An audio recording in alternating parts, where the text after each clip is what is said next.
Okay, so setup wise, we got to make sure that address a bit more weight is favouring that front foot. Okay, it's going to help you get the quality of strike. Okay, if we have to move to the left side in the swing, it's going to add power. And the thing we don't want on this shot now is power. We've got more than enough power to hit 20 yards. Okay, we're looking for control. So when this swing went back on the left hand side, we're sort of 50-50 with the weight. The club went back quite a long way, and you can see your knee moving in there towards your right knee. You're moving further to the right hand side with your weight. So when you come back to the golf ball, that length of back so now just created probably about 40 or 50 yards of power. Now you've got to try and slow it down. If we watch this move as we come back down, so you just sort of stop and flinch at the golf ball to try and get underneath it, and the knee sort of kicking in to try and not send it too far. Whereas this one, shorter backswing, and now as we swing through, your arm's actually swinging with the club to target. You've maintained your arm position here now, whereas this was all a bit sort of scoopy and trying to get underneath the golf ball. There's not much of a swing through there, and you're sort of right sort of coming through to try and hit it, whereas this one's a lot smoother transition. If we watch these sort of two swings side by side, go back to the start there. So if we watch that one there,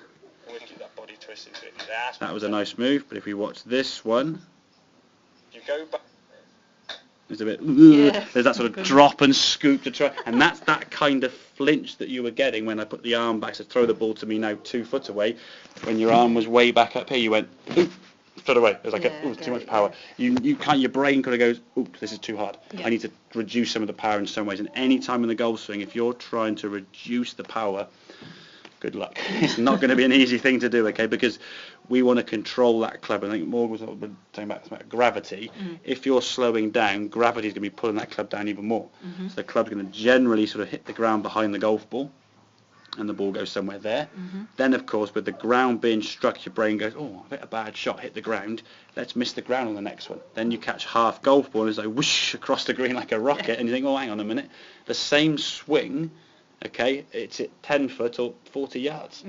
How do you judge distance? If the same swing is that far apart, it's all guesswork, okay? If we know, okay, if we're going to strike it correctly, we can kind of look at like a circle around the body, okay? If we start off on here, okay, set the golf ball.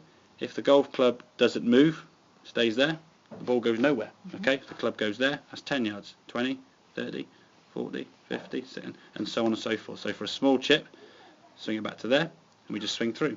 A longer chip, we swing it back to there, and we swing through. So where you were there, that's kind of your sort of 20 yard shot, halfway. With that club there, if you did a full swing, it'd probably go about 50 or 60 yards, because that's half swing, 25-ish, okay? So halfway around the golf swing, okay, half power.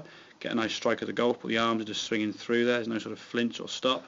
Get a nice strike of the golf ball, and the ball then popping up and going the 25 yards you're looking for, okay? So set up on the left side so you get a good quality contact, but you're not having to move left to hit it. And then from there we can judge the distance in the backswing. To start with, I would say probably a shorter backswing is needed, okay? Even if it means going back too short and accelerating through and coming up 15 foot short would be better than going back too far and your brain going, warning signs, stop, quit, nothing it's really short. Exactly. If it's too short and you make a good strike, it's just 10-15 foot short of the flag. If it's too long and you try to reduce that, it's just disaster. Make sense? Yep, it does. Good stuff. Have a couple more then, and we'll see how things go from there.